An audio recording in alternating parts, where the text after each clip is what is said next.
Calculate the median for the following data. ಈ ಆವರ್ತಾಂಕ ವಿತರಣೆಯ ಮಧ್ಯಾಂಕವನ್ನು ಕಂಡುಹಿಡಿಯಿರಿ. ಕ್ಲಾಸ್ ಇಂಟರ್ವಲ್ ಕೊಟ್ಟಿದ್ದಾರೆ, ಫ್ರೀಕ್ವೆನ್ಸಿ ಕೊಟ್ಟಿದ್ದಾರೆ.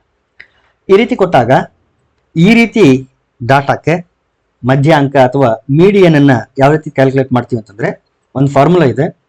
Median is equal to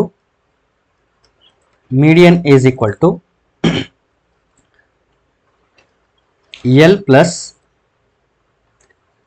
n/2 minus CF divided by F into H. ಇವುಗಳಿಗೆ ಅದರದ್ದೇ ಆದಂಥ ಒಂದು ಮೀನಿಂಗ್ ಇದೆ. L ಅಂತಂದ್ರೆ lower class limit, n/2 n ಅಂತಂದ್ರೆ sum of the frequency, n ಅಂತಂದ್ರೆ sum of the frequencies, CF ಅಂತಂದ್ರೆ ಕ್ಯುಮ್ಯುಲೇಟಿವ್ ಫ್ರೀಕ್ವೆನ್ಸಿ, F ಅಂತಂದ್ರೆ frequency above the cumulative frequency. ಆ ಕ್ಯುಮ್ಯುಲೇಟಿವ್ ಫ್ರೀಕ್ವೆನ್ಸಿ ಇದ್ದು ಒಂದು ಕ್ಲಾಸ್ ಇಂಟರ್ವಲ್ ಅನ್ನು ನಾವು ಸೆಲೆಕ್ಟ್ ಮಾಡ್ಕೊಳ್ತೀವಿ. ಅದಕ್ಕಿಂತ ಮುಂಚೆ ಇರ್ತಕ್ಕಂಥ ಅದರದ್ದೇ ಆದಂತ ಅದೇ ಕಾಲಮ್ ಅಲ್ಲಿ ಇರ್ತಕ್ಕಂಥ ಫ್ರೀಕ್ವೆನ್ಸಿ ಇದು ಕ್ಯುಮ್ಯುಲೇಟಿವ್ ಫ್ರೀಕ್ವೆನ್ಸಿ ಅಂತಂದ್ರೆ ಆ ಕ್ಯುಮ್ಯುಲೇಟಿವ್ ಫ್ರೀಕ್ವೆನ್ಸಿನ ಒಂದೇನು ಸೆಲೆಕ್ಟ್ ಮಾಡ್ಕೊಂಡಿರ್ತೀವಿ ಒಂದು ರೋ, ಅದಕ್ಕಿಂತಲೂ ಮುಂಚೆ ಇರ್ತಕ್ಕಂಥ ಕ್ಯುಮ್ಯುಲೇಟಿವ್ ಫ್ರೀಕ್ವೆನ್ಸಿ ನಾನು ಹೇಳ್ತೀನಿ ಪ್ರಾಬ್ಲಮ್ ಬಂದಾಗ. ಹೆಚ್ ಅಂತಂದ್ರೆ size of the class interval. These are the usual meanings. ಇನ್ನು ಈ ಕಾಲಮ್ ಏನಿದೆ ಅದನ್ನ ಇಲ್ಲಿ ಫಿಲ್ ಮಾಡ್ಕೊಳ್ಳೋಣ. ಫಸ್ಟ್ ಕಾಲಮ್ ಏನು ಬರುತ್ತೆ ಅಂತಂದ್ರೆ ಕ್ಲಾಸ್ ಇಂಟರ್ವಲ್ ಬರುತ್ತೆ. Class interval starts from 0 to 10, 10 to 20, 20 to 30, 30 to 40 and 40 to 50. Next comes the frequency F, 4, 9, 15, 14, 8. ಈ ಫ್ರೀಕ್ವೆನ್ಸಿನ ಆಡ್ ಮಾಡಿದ್ರೇನೆ ನಮ್ಗೇನು ಬರುತ್ತಲ್ಲ ಅದೇನೆ n. So n is equal to 9 4 13, 13 plus 15 ಅಂತಂದ್ರೆ 28, 28 10 38, 38 42 plus 8 50. n is equal to 50. So ಫಸ್ಟಿಗೆ ನಾವೇನು ಮಾಡೋಣ, n/2 calculate ಮಾಡೋಣ. ಯಾಕಂದ್ರೆ ನಾವಿಲ್ಲೇನು ಒಂದು ರೋ ಸೆಲೆಕ್ಟ್ ಮಾಡ್ಕೊಳ್ತೀವಿ, that depends on the value of n/2 only. If n is 50, then n/2 will be equal to 50/2, that is 25. ಹಾಗಾದ್ರೆ 25th score ಎಲ್ಲಿರುತ್ತಲ್ಲ, 25th score ಕರೆಕ್ಟಾಗಿ ಕೇಳಿಸ್ಕೋಬೇಕು. 25th score ಯಾವ ಕ್ಲಾಸ್ ಇಂಟರ್ವಲ್ ಅಲ್ಲಿ ಇರುತ್ತಲ್ಲ ಆ ಕ್ಲಾಸ್ ಇಂಟರ್ವಲ್ ಅನ್ನ ನಾವು select ಮಾಡ್ಕೋಬೇಕು. ಉಳಿದ ಎಲ್ಲಾ ವ್ಯಾಲ್ಯೂಗಳು ಆ ರೋನಲ್ಲೇನೆ ನಮಗೆ ಸಿಗುತ್ತೆ. ಅದನ್ನ ಹೆಂಗ್ ಸೆಲೆಕ್ಟ್ ಮಾಡ್ಕೋಬೇಕು ಅಂತಂದ್ರೆ, ಫಸ್ಟ್ ನಾವು ಕ್ಯುಮ್ಯುಲೇಟಿವ್ ಫ್ರೀಕ್ವೆನ್ಸಿನ ಕ್ಯಾಲ್ಕುಲೇಟ್ ಮಾಡಬೇಕು. So cumulative frequency 4. Next comes ಈ 4 ನ ಈ 9 ಜೊತೆ ಆಡ್ ಮಾಡಬೇಕು. ಸೊ 4 ಪ್ಲಸ್ 9 ಎಷ್ಟಾಯ್ತು ಅಲ್ಲಿಗೆ 13 ಆಯ್ತು. ಈ 13 ಈ 15 ಜೊತೆ ಆಡ್ ಮಾಡಬೇಕು. 13 ಪ್ಲಸ್ 15 ದಟ್ ಈಸ್ 28. ಸೊ ಇದನ್ನೇನೆ ಕ್ಯುಮ್ಯುಲೇಟಿವ್ ಫ್ರೀಕ್ವೆನ್ಸಿ ಅಂತ ಕರೆಯೋದು. 28 ನ 14 ಜೊತೆ ಆಡ್ ಮಾಡಬೇಕು. 28 plus 14 that is nothing but 30. No, it is 42. 42 again 42 plus 8 is equal to 50. ಇದು ಆಕ್ಚುಯಲ್ ಕ್ಯುಮ್ಯುಲೇಟಿವ್ ಫ್ರೀಕ್ವೆನ್ಸಿ. ಈಗ ನೀವೇನ್ ಕ್ಯಾಲ್ಕುಲೇಟ್ ಮಾಡಿದಿರಿ ಕ್ಯುಮ್ಯುಲೇಟಿವ್ ಫ್ರೀಕ್ವೆನ್ಸಿ, ಇದು ಕರೆಕ್ಟ್ ಆಗಿದೆಯಾ ಇಲ್ಲ ಅಂತ ಹೆಂಗ್ ಗೊತ್ತಾಗುತ್ತೆ ನಿಮಗೆ ಅಂತಂದ್ರೆ, ಲಾಸ್ಟ್ ಏನ್ 50 ಬಂದಿದೆ that should be equal to this value. ಇಲ್ಲಿ n ಈಕ್ವಲ್ ಟು 50 ಬಂದಿದೆಯಲ್ಲ, ಇದು ಮತ್ತು ಇದು ಎರಡೂ ಸೇಮ್ ಇರಬೇಕು. ಈಗ ಯಾವ ರೋ ನಾವು ಸೆಲೆಕ್ಟ್ ಮಾಡಬೇಕು ಅಂತ ಯಾರು ಡಿಸೈಡ್ ಮಾಡ್ತಾರೆ ಅಂತ, ಈ n/2 ಏನಿದೆ ಇದು ಡಿಸೈಡ್ ಮಾಡುತ್ತೆ. 25 ಅಂತ ಏನು ಬಂದಿದೆ, ಈ 25 ನ ನೋಡಿನೇ ನಾವು ಡಿಸೈಡ್ ಮಾಡ್ತೀವಿ. ಅಂದ್ರೆ ಈ 25th ಸ್ಕೋರ್ ಯಾವ ಕ್ಲಾಸ್ ಇಂಟರ್ವಲ್ ಅಲ್ಲಿ ಇದೆ ಅಂತ ನಾವೀಗ ಐಡೆಂಟಿಫೈ ಮಾಡಬೇಕು. ಇಲ್ಲಿವರೆಗೂ ಎಷ್ಟು ಸ್ಕೋರ್ಗಳಿದೆ ಅಂತಂದ್ರೆ 4 ಸ್ಕೋರ್ಗಳು ಮಾತ್ರ ಇರೋದು. ಇಲ್ಲಿವರೆಗೆ 13 ಸ್ಕೋರ್ಗಳು ಮಾತ್ರ ಇರೋದು. 13 ಸ್ಕೋರ್ ಇಲ್ಲಿ ಬಂತು 28. ಸೊ ಅದಕ್ಕೂ ಮುಂಚೆ 13 ಸ್ಕೋರ್ಸ್ ಇತ್ತು, ಅದರ ನೆಕ್ಸ್ಟ್ 28 ಬಂದಿದೆ ಅಂತಂದ್ರೆ, ಸೊ 25ನೇ ಸ್ಕೋರ್ ಎಲ್ಲಿರುತ್ತೆ ಅಂದ್ರೆ 20 to 30. ಈ ಒಂದು ಕ್ಲಾಸ್ ಇಂಟರ್ವಲ್ ಅಲ್ಲಿ 25th ಸ್ಕೋರ್ ಇರುತ್ತೆ. ಯಾಕಂದ್ರೆ ಅದರ ಹಿಂದೆ ಬರೀ 13 ಸ್ಕೋರ್ಗಳು ಮಾತ್ರ ಇರೋದು. ಸೊ ಇಲ್ಲಿ 28 ಬಂದಿದೆ ಅಂತಂದ್ರೆ 13ರ ನೆಕ್ಸ್ಟ್ 25ನೇ ಸ್ಕೋರ್ ಇರ್ತದೆ, 25th ಸ್ಕೋರ್ ಇರುತ್ತೆ. ಹಾಗಾಗಿ ನಾವು ಯಾವ ಒಂದು ರೋನ ಸೆಲೆಕ್ಟ್ ಮಾಡಬೇಕು ಅಂತಂದ್ರೆ ಈ 20 to 30 ಅಂತ ಏನಿದೆ ಈ ರೋ ನಮಗೆ ಬೇಕಾಗಿರೋದು, ಇದನ್ನ ನಾವು ಸೆಲೆಕ್ಟ್ ಮಾಡಬೇಕು. ಈ ರೀತಿ ನಾವು ಒಂದು ರೌಂಡ್ ಅಪ್ ಮಾಡ್ಕೊಂಡ್ಬಿಡ್ಬೇಕು. ಅಂದಾಗ ಮಾತ್ರ ನಮಗೆ ವ್ಯಾಲ್ಯೂಸ್ ಸಿಗ್ತದೆ. ಈಗ ಇದ್ರ ಸುತ್ತಮುತ್ತಲೇನೆ ನಮಗೆ ಬೇಕಾಗಿರೋಂಥ ವ್ಯಾಲ್ಯೂಸ್ ಇರುತ್ತೆ ಮೀಡಿಯನ್ ಅಲ್ಲಿ ಸಬ್ಸ್ಟಿಟ್ಯೂಟ್ ಮಾಡಕ್ಕೆ. ಎಲ್ ಅಂತಂದ್ರೆ ಲೋವರ್ ಲಿಮಿಟ್. ಲೋವರ್ ಲಿಮಿಟ್ ಅಂತಂದ್ರೆ ಈಗೇನ್ ಸೆಲೆಕ್ಟ್ ಮಾಡ್ಕೊಂಡಿದೀವಿ ಇದರಲ್ಲಿ ಲೋವರ್ ಲಿಮಿಟ್ ಯಾವುದು? ಈ ಕ್ಲಾಸ್ ಇಂಟರ್ವಲ್ ಅಲ್ಲಿ 30 ಅನ್ನೋದು ಅಪ್ಪರ್ ಲಿಮಿಟ್, 20 ಅನ್ನೋದು lower limit. Therefore this is the value of L. So L ಅಂತಂದ್ರೆ 20 ಪ್ಲಸ್ n/2, ಇಲ್ಲಿ n/2 ಇದೆ, n/2 ಆಲ್ರೆಡಿ ಕ್ಯಾಲ್ಕುಲೇಟ್ ಮಾಡಿದೀವಿ 25 ಮೈನಸ್ ಸಿ ಎಫ್ ಅಂತಂದ್ರೆ ಇಲ್ಲಿವರೆಗೂ ಇರ್ತಕ್ಕಂಥ ಫ್ರೀಕ್ವೆನ್ಸಿಯ ಕ್ಯೂಮುಲೇಟಿವ್ ವ್ಯಾಲ್ಯೂ ಇಲ್ಲಿವರೆಗೂ ಎಷ್ಟಿದೆ ಅಂತಂದ್ರೆ 13. 28 ಅಂದ್ರೆ 25 ಗಿಂತ ಜಾಸ್ತಿ ಆಗಿತ್ತು. ಸೊ 28 ತಗೋಬಾರ್ದು, 13 ತಗೋಬೇಕಿಲ್ಲಿ ಆಕ್ಚುಲಿ. ಸೊ ಇದನ್ನ ನಾವು ನೆನ್ಪಿಡ್ಬೇಕು. ಕ್ಯೂಮುಲೇಟಿವ್ ಫ್ರೀಕ್ವೆನ್ಸಿ ಅಂತಂದ್ರೆ ನಾವು ಯಾವ ರೋ ಸೆಲೆಕ್ಟ್ ಮಾಡಿರ್ತೀವಿ ಅದರ ಹಿಂದಿನ ಕ್ಯೂಮುಲೇಟಿವ್ ಫ್ರೀಕ್ವೆನ್ಸಿ ವ್ಯಾಲ್ಯೂ ತಗೋಬೇಕು. So we have to select 13. So cumulative frequency value ಎಷ್ಟಿಲ್ಲಿ 13 ಡಿವೈಡೆಡ್ ಬೈ ಎಫ್ ಅಂತಂದ್ರೆ ನಾವು ಸೆಲೆಕ್ಟ್ ಮಾಡಿದಂತ ರೋನ ಒಳಗಡೆ ಇರತಕ್ಕಂಥ ಫ್ರೀಕ್ವೆನ್ಸಿನೇ ತಗೋಬೇಕು. This is the value of F. So 15. ಹಾಗಾಗಿ ಮೊದಲಿಗೆ ನಾವು ಯಾವ ರೋ ಸೆಲೆಕ್ಟ್ ಮಾಡ್ತೀವಿ ಅನ್ನೋದೇ ಇಂಪಾರ್ಟೆಂಟ್. ಇಲ್ಲಿ ಯಾವ ರೋ ಸೆಲೆಕ್ಟ್ ಮಾಡಬೇಕು? n/2 ಅಂದ್ರೆ ಆ n/2 ಸ್ಕೋರ್ ಎಲ್ಲಿರುತ್ತಲ್ಲ ಆ ಕ್ಯೂಮುಲೇಟಿವ್ ಫ್ರೀಕ್ವೆನ್ಸಿ ಅಥವಾ ಆ ಕ್ಲಾಸ್ ಇಂಟರ್ವಲ್ ನ ಸೆಲೆಕ್ಟ್ ಮಾಡಬೇಕು. ಅದು ಯಾವ ರೀತಿ ಸೆಲೆಕ್ಟ್ ಮಾಡಬೇಕು? ಇಲ್ಲಿ 25 ಬಂದಿದೆ ಅಂತಂದ್ರೆ ಇಲ್ಲಿವರೆಗೂ 13 ಸ್ಕೋರ್ಸ್ ಇರೋದು. So 25th score next class interval ಎಲ್ಲಿರುತ್ತೆ. ಒಂದು ವೇಳೆ 30 ಬಂತು ಅಂತ ಅನ್ಕೊಳ್ರಿ, n/2 ಏನಾದ್ರು 30 ಬಂದ್ರೆ ಇಲ್ಲಿವರೆಗೂ 4 ಸ್ಕೋರ್ಸ್ ಇದೆ, ಇಲ್ಲಿ 13 ಸ್ಕೋರ್ಸ್, ಇಲ್ಲಿವರೆಗೂ 28 ಸ್ಕೋರ್ಸ್ ಇದೆ. ಅಂದ್ರೆ 30th score next class interval ಅಲ್ಲಿ ಇರುತ್ತೆ ಅಂತೇಳಿ ಇದನ್ನ ಸೆಲೆಕ್ಟ್ ಮಾಡಬೇಕು. ಒಂದ್ ವೇಳೆ n/2 30 ಬಂದ್ರೆ. ಸೊ ಈ ರೀತಿ ನಾವೇನ್ ಮಾಡ್ತೀವಿ ಅಂತಂದ್ರೆ ಒಂದು ರೋನ ಸೆಲೆಕ್ಟ್ ಮಾಡ್ಕೊಂಡು ಅದ್ರ ಸುತ್ತಮುತ್ತಲು ನಮಗೆ ಬೇಕಾಗಿರ್ತಕ್ಕಂಥ ವ್ಯಾಲ್ಯೂಸ್ ನ ಸೆಲೆಕ್ಟ್ ಮಾಡ್ತೀವಿ. ಸೊ ಎಲ್ ಅಂತಂದ್ರೆ ಲೋವರ್ ಲಿಮಿಟ್ ಸಿಕ್ತು, n/2 ಸಿಕ್ತು, ಸಿ ಎಫ್ ಸಿಕ್ತು, ಎಫ್ ಅಂದ್ರೆ 15, ಹೆಚ್ ಅಂತಂದ್ರೆ size of the class interval. Size ಎಷ್ಟಿದೆ? 20, 30 ಇದೆ ಅಂತಂದ್ರೆ ಡಿಫರೆನ್ಸ್ ಮಾಡಿದ್ರೆ ವಿ ಗೆಟ್ 10. ಇದು size of the class interval. ಈಗ ಸಿಂಪ್ಲಿಫೈ ಮಾಡಿದ್ರೆ ನಮಗೆ ವ್ಯಾಲ್ಯೂ ಸಿಗ್ತದೆ. ಇಲ್ಲಿ 5 3 15, 5 7 10.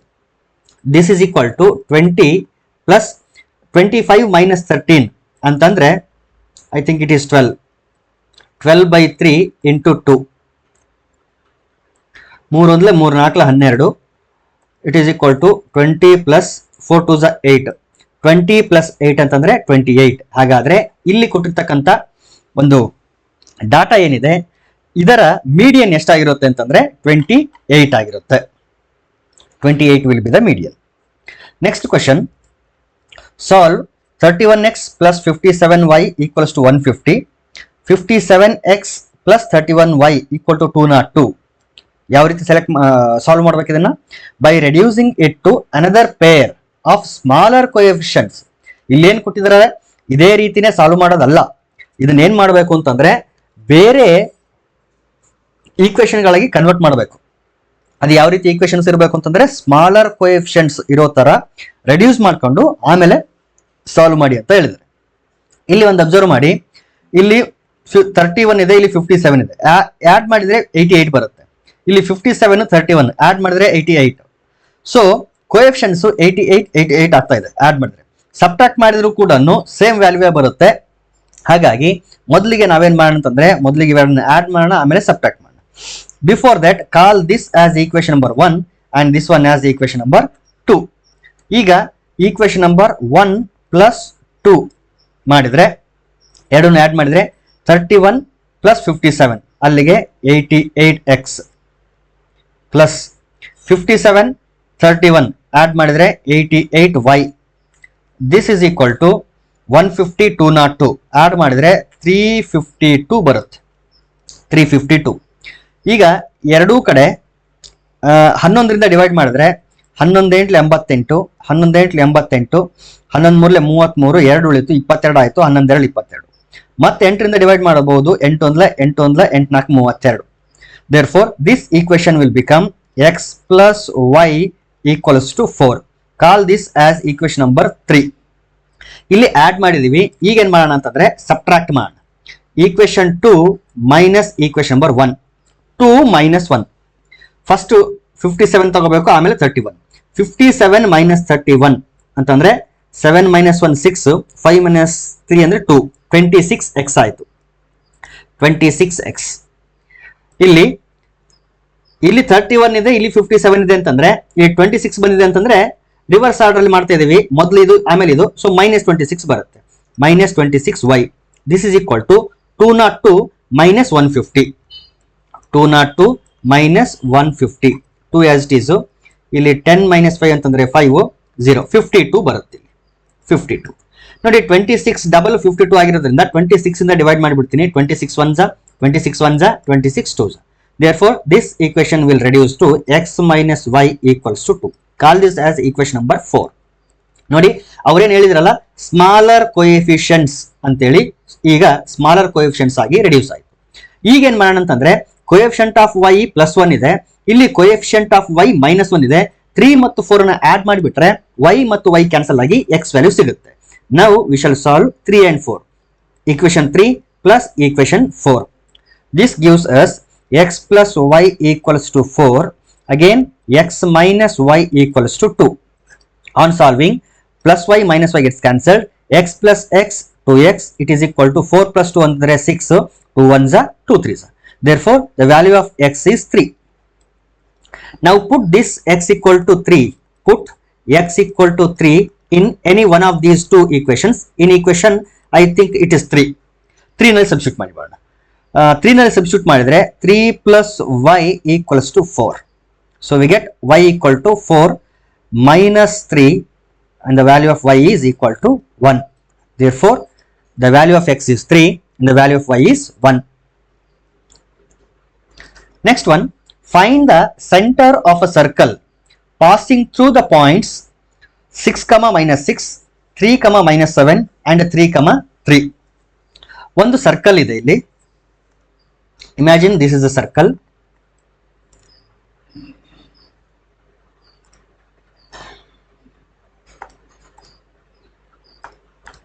And let us say this is the center of the circle. ಯಾವುದು ಅಂತ ಗೊತ್ತಿಲ್ಲ, so let me call it as x, y. This circle is passing through the points 6, -6, 3, -7 and 3, 3. ಏನಾಗಿದೆ? 6, -6, 3, -7 ಮತ್ತು 3, 3 ಈ ಬಿಂದುಗಳ ಮೂಲಕ ಹಾದು ಹೋಗುವ ವೃತ್ತದ ಕೇಂದ್ರವನ್ನು ಕಂಡುಹಿಡಿಯಿರಿ. Centre of the circle. Say for example, say this is 6, -6. ಇದು 3, -7 ಇದೆ ಅಂತ ಅನ್ಕೊಳ್ಳೋಣ. ಇನ್ನೊಂದು ಪಾಯಿಂಟ್ 3, 3 ಇದೆ ಅಂತ ಅನ್ಕೊಳ್ರಿ. Since all these 3 points are on the circle,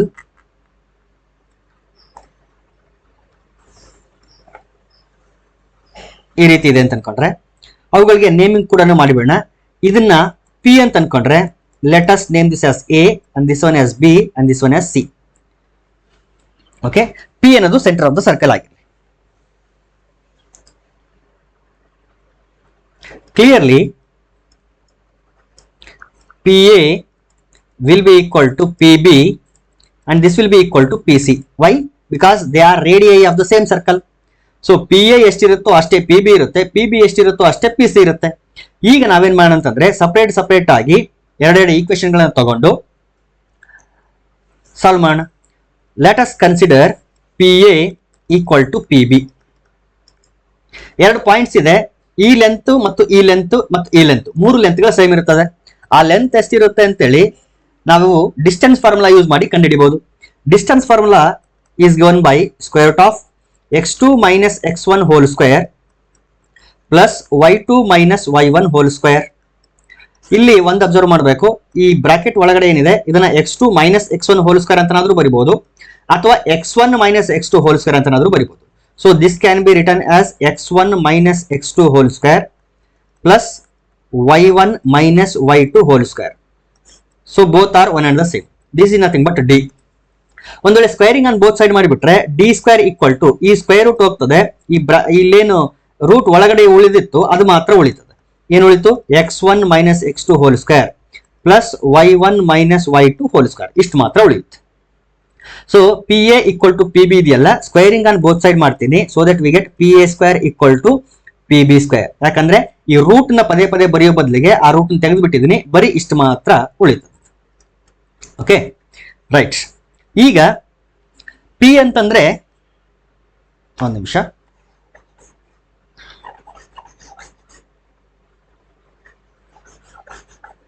P P ಅಂದ್ರೆ ಎಕ್ಸ್ ಕಮ ವೈ, ಎ ಅಂತಂದ್ರೆ 6 ಕಮ -6, ಎಕ್ಸ್ ಕಮ Y 6 comma -6. Okay, x2 minus ಅಥವಾ x -6 whole square plus y -6 whole square, P A whole square ಅಂತಂದ್ರೆ x -6 whole square plus y -6 ಅಂತಂದ್ರೆ +6 whole square ಆಗ್ತದೆ.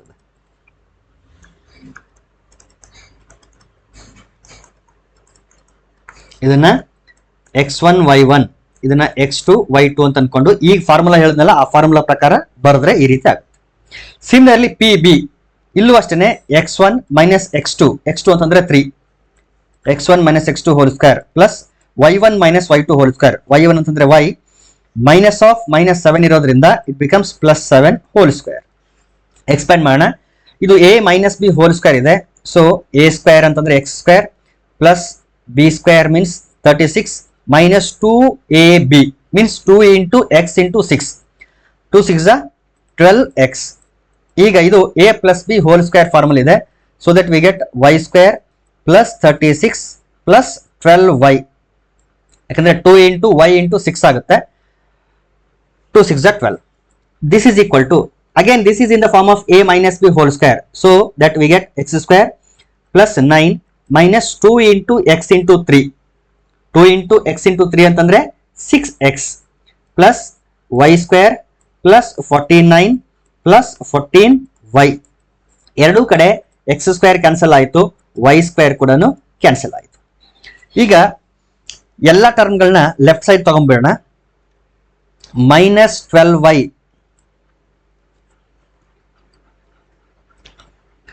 -12y as plus 12y, 36 add ಮಾಡಿದ್ರೆ +72 ಆಯಿತು, -6 ಈ ಕಡೆ ಬಂದ್ರೆ +6 ಪ್ಲಸ್ 14 ಲೆಫ್ಟ್ ಸೈಡ್ ಬಂದ್ರೆ -14y ಅಂಡ್ 49 ಪ್ಲಸ್ 9 ಅಂತಂದ್ರೆ 58 ಪ್ಲಸ್ 58 ಆಗಿರುತ್ತೆ, ಲೆಫ್ಟ್ ಸೈಡ್ ಬಂದ್ರೆ -58 ಆಗಲಿ and this is equal to 0. ಇದು ಎಕ್ಸ್ ಆಗ್ಬೇಕಲ್ಲ, -12x plus 6x ಅಂತಂದ್ರೆ -6x, ಅಗೇನ್ 12 -14 ಅಂದ್ರೆ -2y, ಇಲ್ಲಿ 72 -58, 72 -58, 6 12 4 1, this becomes +14 equals to 0.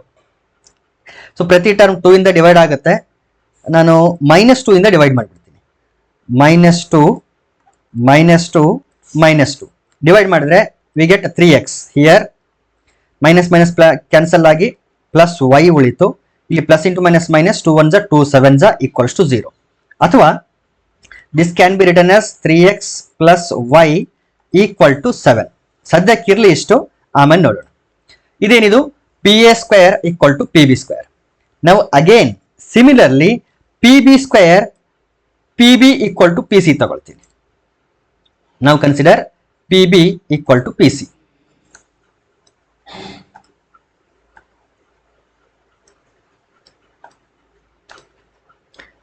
Again PB equal to PC, squaring on both side, PB square equal to PC square. Already PB square ಇಲ್ಲಿ ಬಂದಿದೆ ನೋಡ್ರಿ, ಇಲ್ಲಿ PB square ಇದೆ, ಇದನ್ನ ಡೈರೆಕ್ಟ್ ಆಗಿ ನಾನು ಹಚ್ಕೊಂಡ್ಬಿಡ್ತೀನಿ. x square plus 9 minus 6x plus y square plus 49 plus 14y. This is equal to PC xy 3 x minus 3 whole square. ಇಲ್ಲಿ separate ಆಗಿ ಸಾಲ್ವ್ ಮಾಡಿಬಿಡ್ತೀನಿ ಅದನ್ನ. x minus 3 whole square plus y minus 3 whole square, x minus 3 whole square, y minus 3 whole square. ಎರಡು ಕೂಡ a minus b whole square ಇದೆ. x square plus 9 minus 2 into x into 3, therefore 6x plus ಇದು y square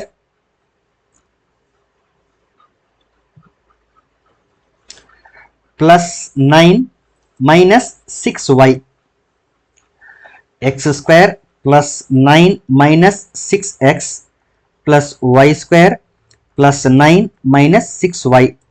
x square cancel ಆಯಿತು, plus 9 cancel ಆಗಲಿ, -6x cancel ಆಗಲಿ, y square cancel ಆಯಿತು. So finally we get ಏನೇನು ಉಳಿತು ಅಂತಂದ್ರೆ 14y ಇರಲಿ, -6y ಲೆಫ್ಟ್ ಸೈಡ್ ಬಂದ್ರೆ +6y, this is equal to 9 right side ಇದೆ, +49 ರೈಟ್ ಸೈಡ್ ತಗೊಳ್ರಿ, -49 ಆಯಿತು. 14 + 6 ಅಂದ್ರೆ 20y ಈಕ್ವಲ್ಸ್ ಟು 9 - 49 ಅಂತಂದ್ರೆ -40. ಡಿವೈಡ್ ಮಾಡಿದ್ರೆ 21 22 ಡೈರೆಕ್ಟ್ಲಿ y ಈಕ್ವಲ್ ಟು -2 ಅಂತ ಸಿಕ್ಬಿಡುತ್ತೆ. ಈ y ಈಕ್ವಲ್ ಟು -2 ನ ಸಪೋಸ್ ಇದನ್ನ ಈಕ್ವೇಶನ್ ನಂಬರ್ 1 ಅನ್ಕೊಂಡ್ರೆ ಈಕ್ವೇಶನ್ ನಂಬರ್ 1 ನಲ್ಲಿ ಸಬ್ಸ್ಟಿಟ್ಯೂಟ್ ಮಾಡೋಣ. 3x + y ಈಕ್ವಲ್ ಟು 7 ಅಂತ ಇದೆ.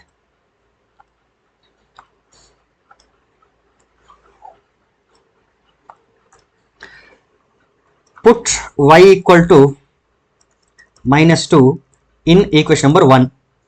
So 3x plus y ಅಂತಂದ್ರೆ -2, this is equal to 7. 3x plus into -2 equal to 7.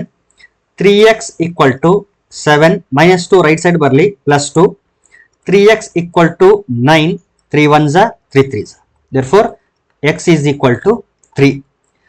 P x, y ಅನ್ನೋದು ಸೆಂಟರ್ ಆಫ್ ದ ಸರ್ಕಲ್ ಆಗಿತ್ತು. ದೇರ್ ಫೋರ್ ಪಾಯಿಂಟ್ ಆಕ್ಚುಲಿ ಏನಾಗಿರುತ್ತೆ 3, -2. This will be the centre of the given circle 3, -2. Next question, construct triangle ABC whose perimeter is 12 cm and the base angles are 60 degree and 70 degree. ಅಂದ್ರೆ ಇಲ್ಲಿ construct ಮಾಡಬೇಕು. Actually ಯಾವ ರೀತಿ construct ಮಾಡಬೇಕು? ಸುತ್ತಳತೆ 12 centimetre, ಪಾದ ಕೋನಗಳನ್ನು 60 ಡಿಗ್ರಿ ಮತ್ತು 70 ಡಿಗ್ರಿ ಹೊಂದಿರುವ ತ್ರಿಭುಜ ABC ಅನ್ನ ರಚಿಸಿ ಅಂತ. ಸೊ ಆಕ್ಚುಲಿ ಕನ್ಸ್ಟ್ರಕ್ಟ್ ಮಾಡಿದ್ರೆ ಇಲ್ಲೇನ್ ಕಾಣಿಸ್ತಾ ಇದೆ ಫಿಗರ್ ಈ ರೀತಿ ಇರುತ್ತೆ. ನಾನು ಸ್ಟೆಪ್ಸ್ ಗಳನ್ನ ಒಂದೊಂದೇ ಸ್ಟೆಪ್ಸ್ ಯಾವ ರೀತಿ ಕನ್ಸ್ಟ್ರಕ್ಟ್ ಮಾಡಬೇಕು ಮತ್ತು ಯಾವ ಇನ್ಸ್ಟ್ರೂಮೆಂಟ್ ಬಳಸಬೇಕು ಅಂತ ಹೇಳಿ ಹೇಳ್ತಾ ಹೋಗ್ತೀನಿ.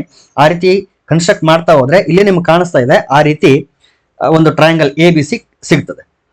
ಮೊದಲಿಗೆ ಅವ್ರೇನ್ ಹೇಳಿದಾರೆ ಅಂತಂದ್ರೆ 12 ಸೆಂಟಿಮೀಟರ್ ಪೆರಿಮೀಟರ್ ಇರೋ ತರದ ಒಂದು ಟ್ರಯಾಂಗಲ್ ನ ಫಾರ್ಮ್ ಮಾಡಬೇಕು ಅಂತ ಹೇಳಿದ್ರೆ, ಹಾಗಾಗಿ ಮೊದಲಿಗೆನೆ ಒಂದು ಲೈನ್ ಸೆಗ್ಮೆಂಟ್ ತಗೋಬೇಕು. ಅದರ ಲೆಂತ್ ಎಷ್ಟಿರ್ಬೇಕು ಅಂದ್ರೆ 12 ಸೆಂಟಿಮೀಟರ್. ಸೊ ಇಲ್ಲಿ ಕೆಳಗಡೆ ಏನ್ ತಗೊಂಡಿದ್ದೀನಿ, ಇದು 12 ಸೆಂಟಿಮೀಟರ್ ಲೆಂತ್ ಇರ್ತಕ್ಕಂಥ ಒಂದು ಲೈನ್ ಸೆಗ್ಮೆಂಟ್. ಇದನ್ನ PQ ಅಂತ ಅನ್ಕೊಳ್ರಿ. ಇದು PQ. ಇದಾದ್ಮೇಲೆ ಏನ್ ಮಾಡ್ಬೇಕು ಅಂತಂದ್ರೆ ಪ್ರೊಟ್ರಾಕ್ಟರ್ ತಗೊಂಡು ಒಂದ್ ಕಡೆ ಇಲ್ಲಿ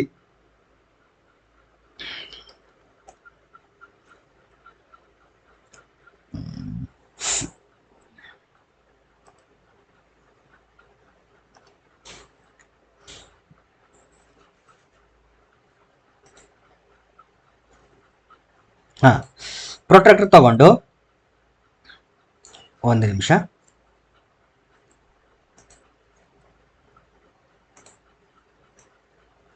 ಫಸ್ಟ್ ಎಷ್ಟು ಸೆಂಟಿಮೀಟರ್ ತಗೋಬೇಕು? 12 ಸೆಂಟಿಮೀಟರ್ ತಗೊಳ್ಬೇಕು.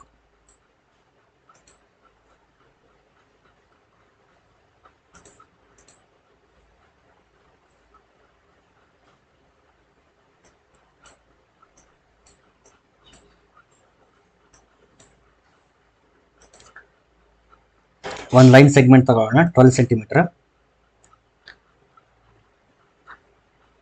ಈ ರೀತಿ 12 ಸೆಂಟಿಮೀಟರ್ ಇರೋ ತರ ಒಂದು ಲೈನ್ ಸೆಗ್ಮೆಂಟ್ ತಗೋಬೇಕು and call this as PQ.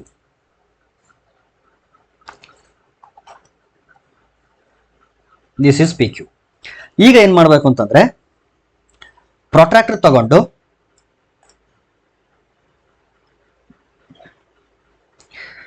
P ಮೇಲೆ ಇಟ್ಟು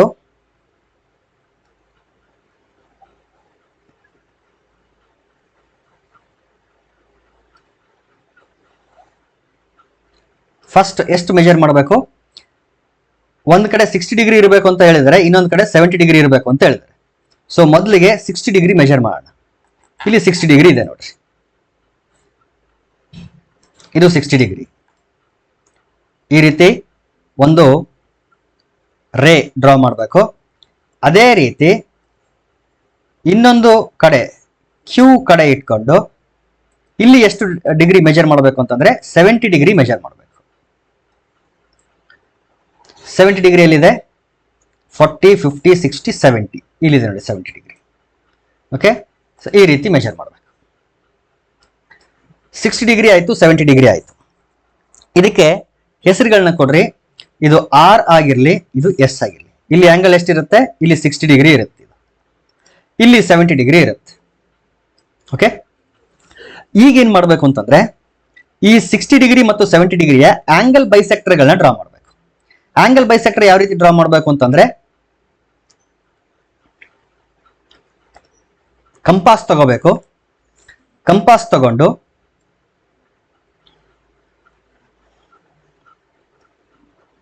ಎಷ್ಟಾದ್ರೂ ಮೆಜರ್ ಮಾಡಿ, ತೊಂದರೆ ಇಲ್ಲ. ಪಿ ಕ್ಯೂ ಮೇಲೆ ಒಂದು ಆರ್ಕ್ ಡ್ರಾ ಮಾಡಬೇಕು, ಆಮೇಲೆ ಆರ್ ಪಿ ಮೇಲೆ ಮತ್ತೊಂದು ಆರ್ಕ್ ಡ್ರಾ ಮಾಡಬೇಕು. ಸೊ ಒಂದು ಆರ್ಕ್ ಇಲ್ಲಿರ್ಲಿ,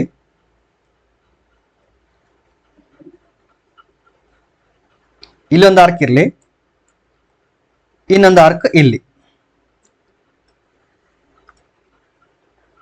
ಇಲ್ಲೊಂದು ಆರ್ಕ್, ಆಮೇಲೆ ಇಲ್ಲಿ.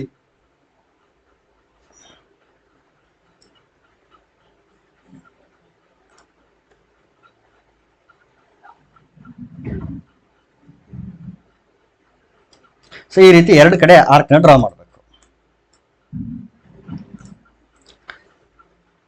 ಸಿಮಿಲರ್ಲಿ ಇಲ್ಲೂ ಕೂಡ ತಗೊಂಡು ಇಲ್ಲೊಂದು ಆರ್ಕ್, ಇಲ್ಲೊಂದು ಆರ್ಕ್ ಡ್ರಾ ಮಾಡಬೇಕು. ಈಗೇನ್ ಮಾಡಿ ಅಂತಂದ್ರೆ ಈ ಪಾಯಿಂಟ್ ಮತ್ತು ಈ ಪಾಯಿಂಟ್ಗಳ ಮೇಲೆ ಸೇಮ್ ಲೆಂತ್ ತಗೊಂಡು ಆರ್ಕ್ ನ ಕಟ್ ಮಾಡಿ. ಸೇಮ್ ಅದೇ ರೀತಿ ಇಲ್ಲೂ ಕೂಡ ಕಂಪಾಸ್ ತಗೊಂಡು ಇಲ್ಲೊಂದು ಮತ್ತು ಈ ಕಡೆಯಿಂದ ಕಟ್ ಮಾಡಿ. ಈಗ ಪಿ ಇಂದ ಇಲ್ಲೇನ್ ಕಟ್ ಮಾಡಿದ್ರಲ್ಲ ಈ ಪಾಯಿಂಟ್ ನ ಜಾಯಿನ್ ಮಾಡಿ. ಅದೇ ರೀತಿ ಕ್ಯೂ ಇಂದ ಈ ಪಾಯಿಂಟ್ ನ ಜಾಯಿನ್ ಮಾಡಿ.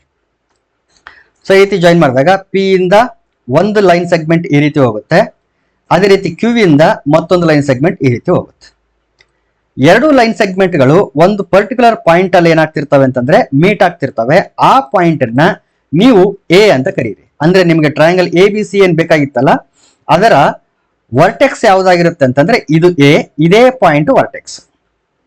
ನೆಕ್ಸ್ಟ್ ಏನ್ ಮಾಡಬೇಕು, ಪಿ ಎ ಮತ್ತು ಎ ಕ್ಯೂ ಅಂತ ಏನ್ ಲೈನ್ ಸೆಗ್ಮೆಂಟ್ಸ್ ಇದೆ, ಈ ಲೈನ್ ಸೆಗ್ಮೆಂಟ್ ಗಳಿಗೆ ಪರ್ಪೆಂಡಿಕ್ಯುಲರ್ ಬೈಸೆಕ್ಟರ್ ಗಳನ್ನ ಡ್ರಾ ಮಾಡಬೇಕು.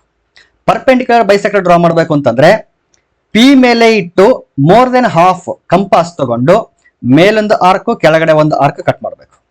ಸೇಮ್ ಲೆಂತ್ ತಗೊಂಡು ಎ ಮೇಲೆ ಇಟ್ಟು ಮೊದಲೇನ್ ಆರ್ಕ್ ಡ್ರಾ ಮಾಡಿದ್ರಿ ಅದನ್ನ ಕಟ್ ಮಾಡಬೇಕು. ಸೊ ಈ ರೀತಿ ಕಟ್ ಮಾಡಿದಾಗ ಒಂದು ಪರ್ಪೆಂಡಿಕ್ಯುಲರ್ ಬೈಸೆಕ್ಟರ್ ಸಿಗುತ್ತೆ ನಿಮಗೆ.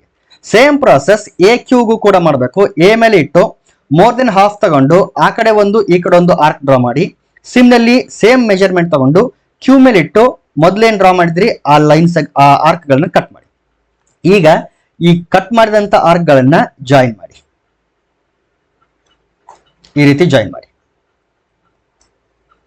ಓಕೆ, ಈ ರೀತಿ ಜಾಯಿನ್ ಮಾಡಿದಾಗ ನಿಮಗೆ ಇಲ್ಲಿ ಎರಡು ಪಾಯಿಂಟ್ಗಳು ಸಿಗುತ್ತೆ. ಅದನ್ನ ನೀವು ಬಿ ಸಿ ಅಂತ ಕರಿಬೇಕು. ಈಗ ಈ ಬಿ ಸಿ ನ ಎ ಜೊತೆ ಜಾಯಿನ್ ಮಾಡಿ. ಇದು ಒಂದು ಎ ಬಿ, ಇನ್ನೊಂದು ಎ ಸಿ. ಇಲ್ಲೇನ್ ಕಾಣಿಸ್ತಾ ಇದೆಯಲ್ಲ ಎ ಬಿ ಸಿ ಅನ್ನೋ ಟ್ರಯಾಂಗಲ್, ಅದೇ ನಿಮಗೆ ಬೇಕಾಗಿರ್ತಕ್ಕಂಥ ರಿಕ್ವೈರ್ಡ್ ಟ್ರಯಾಂಗಲ್ ಆಗಿರುತ್ತೆ. ಇಲ್ಲಿ ನೋಡ್ರಿ A B C. So first ಏನ್ ಮಾಡಬೇಕು, ಎಷ್ಟು ಪೆರಿಮೀಟರ್ ಹೇಳಿರ್ತಾರೋ ಅಷ್ಟು ಲೈನ್ ಸೆಗ್ಮೆಂಟ್ ಪಿ ಕ್ಯೂ ಅನ್ನೋದು 12 ಸೆಂಟಿಮೀಟರ್. ಆಮೇಲೆ ಆಂಗಲ್ಸ್ ಹೇಳಿರ್ತಾರೆ, ಒಂದ್ ಕಡೆ 60 ಡಿಗ್ರಿ ಇಡಬೇಕು, ಇನ್ನೊಂದ್ ಕಡೆ 70 ಡಿಗ್ರಿ ಇಡಬೇಕು. ಇಟ್ಟು ಪಿ ಆರ್ ಮತ್ತು ಕ್ಯೂ ಎಸ್ ಲೈನ್ ಸೆಗ್ಮೆಂಟ್ ಗಳನ್ನ ಡ್ರಾ ಮಾಡಬೇಕು ಅಥವಾ ರೇಗಳನ್ನ ಡ್ರಾ ಮಾಡಬೇಕು. ಆಮೇಲೆ ಆಂಗಲ್ ಬೈಸೆಕ್ಟರ್ಸ್. ಆಂಗಲ್ ಬೈಸೆಕ್ಟರ್ಸ್ ಯಾವ ರೀತಿ ಡ್ರಾ ಮಾಡ್ಬೇಕಂದ್ರೆ ಕಂಪಾಸ್ ತಗೊಂಡು ಪಿ ಮೇಲಿಟ್ಟು ಒಂದು ಮೆಜರ್ಮೆಂಟ್ ತಗೊಂಡು ಒಂದು ಆರ್ಕ್ ಇಲ್ಲಿ, ಇನ್ನೊಂದು ಆರ್ಕ್ ಇಲ್ಲಿ. ಸೇಮ್ ಅದೇ ರೀತಿ ಕ್ಯೂ ಮೇಲಿಟ್ಟು ಒಂದು ಆರ್ಕ್ ಇಲ್ಲಿ ಮತ್ತು ಇನ್ನೊಂದು ಆರ್ಕ್ ಇಲ್ಲಿ. ಈಗ ಅದೇ ಮೆಜರ್ಮೆಂಟ್ ತಗೊಂಡು ಇಲ್ಲೇನ್ ಕಟ್ ಮಾಡಿದ್ರಲ್ಲ ಈ ಪಾಯಿಂಟ್ ಮೇಲಿಟ್ಟು ಒಂದು ಆರ್ಕ್ ಇಲ್ಲಿ ಡ್ರಾ ಮಾಡ್ತೀವಿ, ಮತ್ತೊಂದು ಪಾಯಿಂಟ್ ಅಲ್ಲಿ ಇಟ್ಟು ಇದನ್ನ ಡ್ರಾ ಮಾಡ್ತೀವಿ. ಸೊ ಇಲ್ಲೇನು ಪಾಯಿಂಟ್ ಸಿಕ್ತಲ್ಲ ಇದನ್ನ ಪಿ ಇಂದ ಕನೆಕ್ಟ್ ಮಾಡಿ ಎಕ್ಸ್ಟೆಂಡ್ ಮಾಡ್ತೀವಿ. ಸೇಮ್ ಅದೇ ರೀತಿ ಪಿ ಮೇಲೆ ಇಟ್ರೆ ಈ ಆರ್ಕ್ ಸಿಗ್ತದೆ, ಈ ಯಾವ್ದೋ ಒಂದು ಪಾಯಿಂಟ್ ಈ ಮೇಲೆ ಈ ಪಾಯಿಂಟ್ ಮೇಲೆ ಇಟ್ರೆ ಇದೊಂದು ಆರ್ಕ್ ಸಿಗ್ತದೆ. ಈಗ ಕ್ಯೂ ಇಂದ ಈ ಪಾಯಿಂಟ್ ನ ಕನೆಕ್ಟ್ ಮಾಡ್ತಾ ಎಕ್ಸ್ಟೆಂಡ್ ಮಾಡಿದ್ರೆ ಎರಡು ಲೈನ್ ಸೆಗ್ಮೆಂಟ್ಗಳು ಅಥವಾ ಎರಡು ರೇಗಳು ಎ ಅನ್ನೋ ಪಾಯಿಂಟ್ ಅಲ್ಲಿ ಮೀಟ್ ಆಗ್ತವೆ. This is the vertex of the required triangle A. ಈಗ ಏನ್ ಮಾಡಬೇಕು, ಪಿ ಎ ಮತ್ತು ಎ ಕ್ಯೂ ಅನ್ನೋ ಲೈನ್ ಸೆಗ್ಮೆಂಟ್ ಗಳ ಆಂಗಲ್ ಬೈಸೆಕ್ಟರ್ಸ್ ಪರ್ಪೆಂಡಿಕ್ಯುಲರ್ ಬೈಸೆಕ್ಟರ್ಸ್ ಡ್ರಾ ಮಾಡಬೇಕು. ಅದು ಯಾವ ರೀತಿ ಅಂತಂದ್ರೆ ಎ ಮೇಲೆ ಇಟ್ಟು ಕಂಪಾಸ್ ಅನ್ನ ಮೋರ್ ದೆನ್ ಹಾಫ್ ಸ್ಟ್ರೆಚ್ ಮಾಡಿ ಒಂದು ಆರ್ಕ್, ಸೇಮ್ ಮೆಜರ್ಮೆಂಟ್ ಇಲ್ಲೊಂದು ಆರ್ಕ್. ಅಂದ್ರೆ ಒಂದು ಲೈನ್ ಸೆಗ್ಮೆಂಟ್ ಆ ಕಡೆ ಒಂದು ಆರ್ಕ್, ಈ ಕಡೆ ಒಂದು ಆರ್ಕ್. ಅದೇ ಮೆಜರ್ಮೆಂಟ್ ನ ಪಿ ಮೇಲೆ ಇಟ್ಟು ಇಲ್ಲೊಂದು ಆರ್ಕ್ ಮತ್ತು ಇಲ್ಲೊಂದು ಆರ್ಕ್ ಕಟ್ ಮಾಡ್ತೀವಿ. ಈ ಎರಡು ಆರ್ಕ್ಗಳನ್ನ ಕಟ್ ಮಾಡಿದೀವಲ್ಲ ಅದನ್ನ ಜಾಯಿನ್ ಮಾಡಿಬಿಟ್ರೆ ಪಾಯಿಂಟ್ ಬಿ ಸಿಗುತ್ತೆ. ಸೇಮ್ ಅದೇ ರೀತಿ ಎ ಮೇಲೆ ಇಡಬೇಕು, ಇಲ್ಲೊಂದು ಆರ್ಕ್ ಡ್ರಾ ಮಾಡಬೇಕು, ಜೊತೆಗೆ ಇಲ್ಲೊಂದು ಆರ್ಕ್. ಕ್ಯೂ ಮೇಲೆ ಇಡಬೇಕು, ಅದೇ ಹಳೆ ಆರ್ಕ್ ನ ಕಟ್ ಮಾಡಬೇಕು, ಜಾಯಿನ್ ಮಾಡಿಬಿಟ್ರೆ ಈ ಪಾಯಿಂಟ್ ಸಿಗುತ್ತೆ ಸಿ. ಈಗ ಎ ಬಿ ಮತ್ತು ಎ ಸಿ ಜಾಯಿನ್ ಮಾಡಿಬಿಟ್ರೆ ನಮ್ಗೇನು ಸಿಗುತ್ತಲ್ಲ, this is the required triangle A B C. So this is how we will construct the required triangle. Next questions will be discussed in the next class.